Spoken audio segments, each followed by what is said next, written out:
Morning. जैसे कि आप लोगों ने पहले वीडियो में परिमित संख्या और उससे संबंधित आप लोगों ने पढ़े एवं समझे, हम उम्मीद करते हैं कि आप लोगों पिछले वीडियो में बताए हुए सभी डिफिनेशन को याद कर लिए होंगे।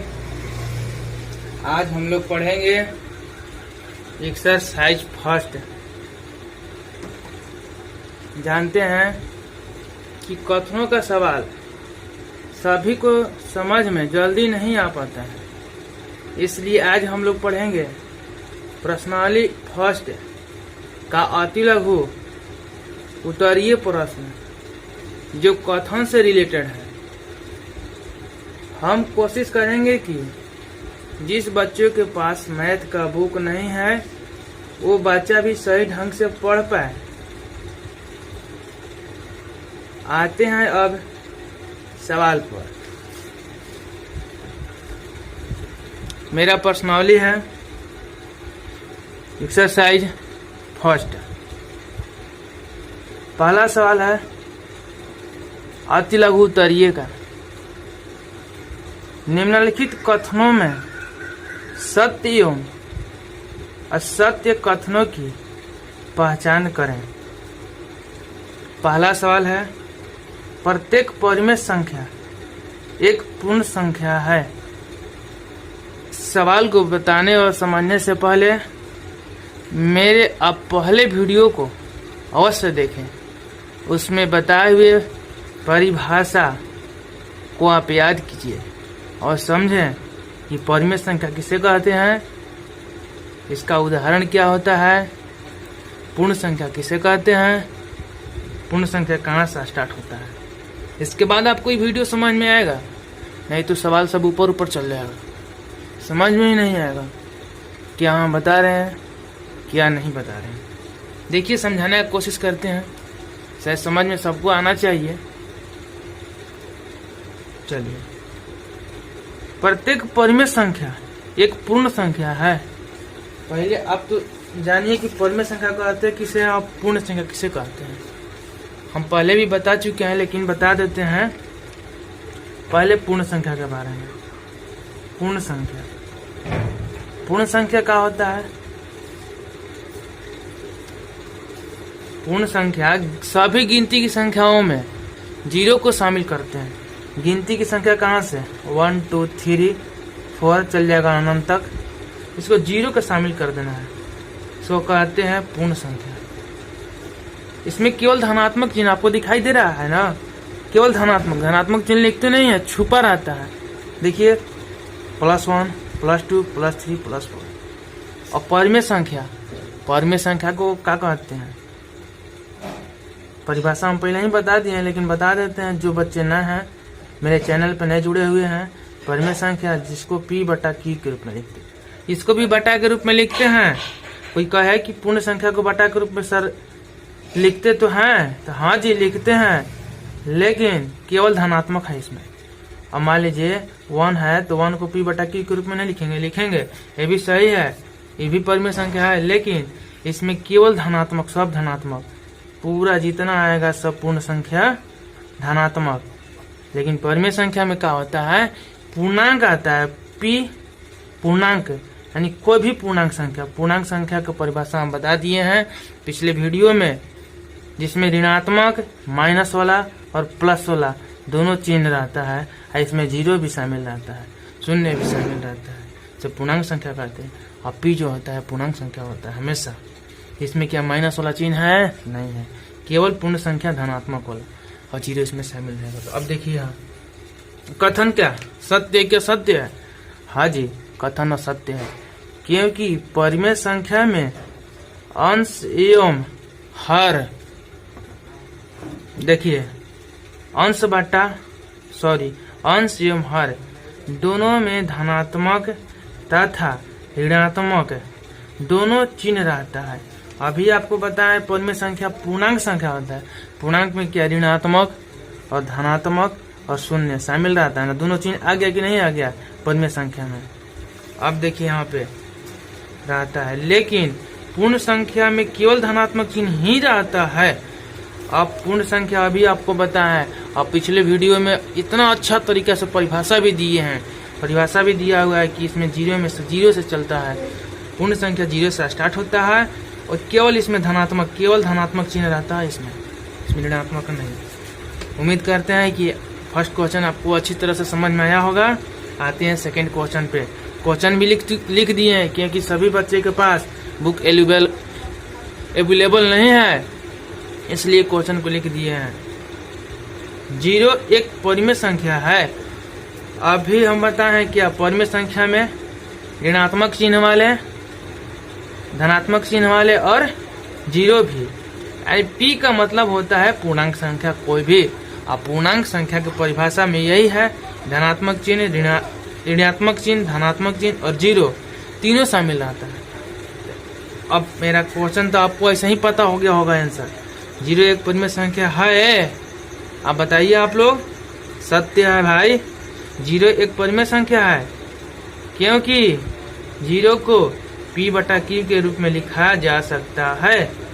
जैसे 0/1 का 0 देखिए तो परिमेय संख्या का परिमेय संख्या नहीं है। 2 एक परिमेय संख्या है कि नहीं है? है। क्या है कि 2 के बटा में 1 आप लिखते हैं, आप ऐसे जोड़ते हैं 2 + 2 बटा में 3 रहता है, तो क्या बटा में 1 लिख के नहीं जोड़ते हैं? ये दोनों हर का एलसीएम निकालते हैं ना, तो क्यों बटा में इसमें लिखे हैं 1 लिखे? क्योंकि परिमेय संख्या में लिखा हुआ है, तो 1 बटा में लिखने से परिमेय संख्या के रूप में हो गया। तो 2 के बटा में 1 लिख दिया, तो क्या हो गया? परिमेय संख्या। ऐसे ही मान लीजिए 0 है, 0 तो 0 के बटा में 1, तो कौन संख्या हो गया? परिमेय संख्या। तो मेरा कथन क्या हो गया? सत्य हो गया। तो समझ में आया होगा। अब देखिए तीसरा क्वेश्चन है, 0/0 एक परिमेय संख्या है बाबा। देखिए यहाँ पे 0/0 आप परिभाषा पढ़ चुके होंगे तो अच्छा तरह से समझ में आया होगा बाबू। नहीं पढ़े समझे होंगे तो नहीं समझ में आ रहा होगा, लेकिन समझाने का हम अच्छी तरह से कोशिश कर रहे हैं। परिमेय संख्या का परिभाषा क्या होता है आप लोग बताइए? परिमेय संख्या जिसको P/Q के रूप में लिखते हैं, और जहाँ क्या Q ≠ 0, यानी Q का मान 0 कभी नहीं होना चाहिए। Q = 0 नहीं होना चाहिए। क्या ये 0 है बटा में? P तो मान लीजिए पूर्णांक संख्या में अभी आपको पता है धनात्मक, ऋणात्मक और शून्य है। पूर्णांक संख्या है, बिल्कुल है, लेकिन Q का मान क्या होना चाहिए? देखिए यहाँ पे जहाँ Q ≠ 0, यानी Q का मान 0 नहीं होना चाहिए। तो Q का मान 0 है, तो मेरा कथन क्या है? असत्य है। 0/0 एक परिमेय संख्या नहीं है, क्योंकि परिमेय संख्या में Q ≠ 0 होता है। इस प्रश्न में Q का मान 0 दिया है, इसलिए कथन असत्य है। समझ में आया होगा आपको बहुत बढ़िया से। अब आते हैं क्वेश्चन नंबर 4। प्रत्येक पूर्णांक एक परिमेय संख्या है।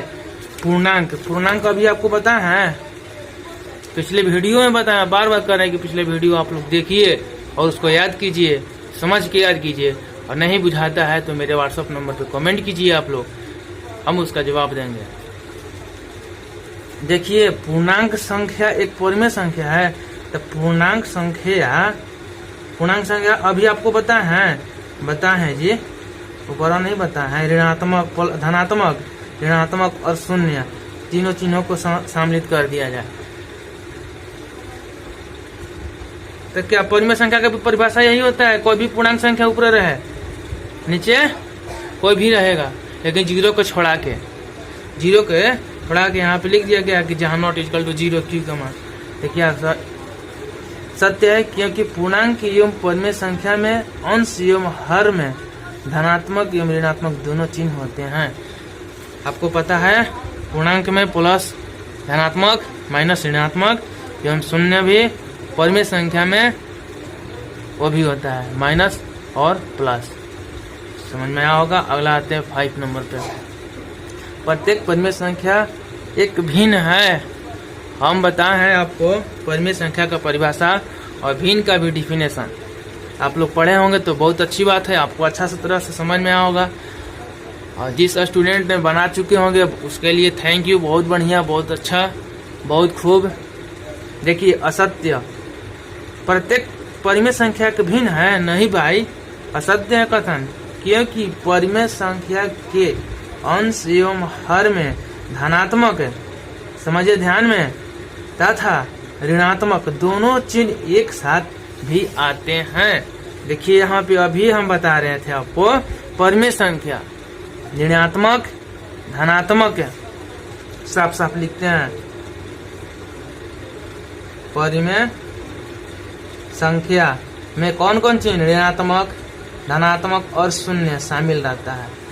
अब देखिए एक नीचे और पूर्णांक संख्या, अभी भी पहले बताए हैं लेकिन बता देते हैं, क्योंकि अभी ऑनलाइन पढ़ाई हो रही है, ऑफलाइन पढ़ाई होगा तो अच्छा तरह से आपको भी समझ में आएगा, ऑनलाइन में भी अच्छी तरह से समझ में आना चाहिए सभी बच्चों को। पूर्णांक संख्या कहाँ से स्टार्ट होता है, 0, इसमें भी ऋणात्मक इसमें भी प्लस। देखिए क्वेश्चन मेरा यही कि प्रत्येक परिमेय संख्या एक भिन्न है, तो परिमेय संख्या तो ठीक है, इसमें ऋणात्मक और धनात्मक दोनों आता है, यहाँ पे हम पढ़ चुके हैं।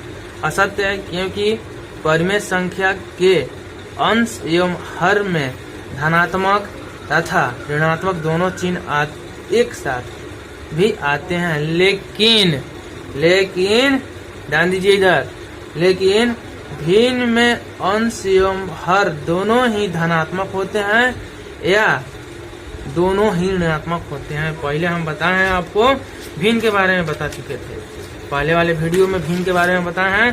भिन्न देखिए क्या होता है, भिन्न मान ली 2/3, ये तो भिन्न है, लेकिन भिन्न में यही होता है कि जब अंश में माइनस तो हर में प्लस नहीं होना चाहिए। दोनों चिन्ह माइनस माइनस कटेगा तो प्लस नहीं हो जाएगा क्या, -2 और -3 कटेगा तो प्लस नहीं हो जाएगा 2/3, लेकिन चिन्ह देना जरूरी है। अब प्लस का चिन्ह तो छुपा रहता है, लेकिन माइनस का चिन्ह को दे दिए यहाँ पे, माइनस यहाँ पे। आप परिभाषा में भी पढ़ चुके होंगे, यही बात हम यहाँ पे लिख दिए हैं। लेकिन भिन्न में अंश एवं हर दोनों ही धनात्मक होते हैं या दोनों ही ऋणात्मक, यही बात है। दोनों ऋणात्मक हो गया ऋणात्मक, अंश एवं हर दोनों धनात्मक हो गया धनात्मक। चलिए आगे, परिमेय संख्या 1 एवं -1 संख्या रेखा पर शून्य के विपरीत ओर स्थित होती है। मेरा कथन है यही कि परिमेय संख्या 1 एवं -1 संख्या रेखा पर शून्य के विपरीत ओर स्थित होती है। सत्य है, क्यों सत्य है, देखिए यहाँ पे संख्या रेखा, आप जानते हैं संख्या रेखा किससे बनाते हैं, एक लाइन खींचेंगे सरल रेखा, बीच में 0, अब 0 के दाईं ओर प्लस यानी कि धनात्मक,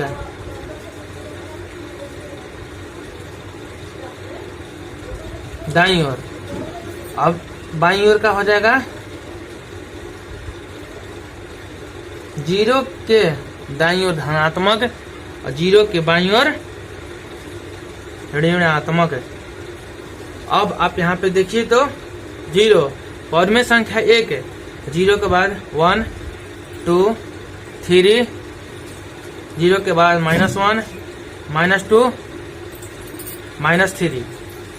देख लिए, अब क्वेश्चन आपका यही है कि परिमेय संख्या 1 एवं -1 संख्या रेखा पर शून्य के विपरीत और विपरीत मतलब उल्टा, शून्य का बीच में है, शून्य के उल्टा ऋणात्मक -1, शून्य के उल्टा +1, यही दोनों कह रहा है।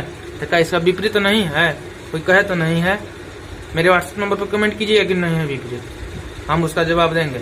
अरे बिल्कुल यार विपरीत है, उल्टा नहीं है, हाँ उल्टा है, तो सत्य है। परिमेय संख्या 1 एवं -1 संख्या रेखा पर शून्य के विपरीत और ही स्थित है। देखिए उदाहरण में हम यहाँ पे कर दिए हैं आपको, -1 शून्य के कहाँ दाईं ओर धनात्मक, शून्य के दाईं ओर धनात्मक है, शून्य के बाईं ओर ऋणात्मक, शून्य के बाईं ओर ऋणात्मक धनात्मक समझ में नहीं आएगा, चुपचाप आप खड़े हो जाइएगा और दोनों हाथ फैला दीजिएगा, और इससे एकदम दोनों हाथ फैला दीजिएगा। जो दाहिना हाथ होगा वो धनात्मक होगा और बायां हाथ होगा तो ऋणात्मक होगा। अच्छी बात, आपको समझ में आया होगा। अब आते हैं अगले क्वेश्चन पे। अगला क्वेश्चन आपका है -7 बटा में -5 शून्य की बाईं ओर स्थित होता है। इससे पहले जो हम 6 नंबर क्वेश्चन बताएं, आप बना लीजिएगा इसको भी, लेकिन हम बता देते हैं अभी। आप बनाइएगा, अभी क्वेश्चन बहुत है, आप बनाइएगा, लेकिन हम बता देते हैं। -7 -5 8/2 लिखेंगे तो 2 एकम 2 और 2 चौके 8, कटेगा तो क्या हो जाएगा, 4 हो जाएगा।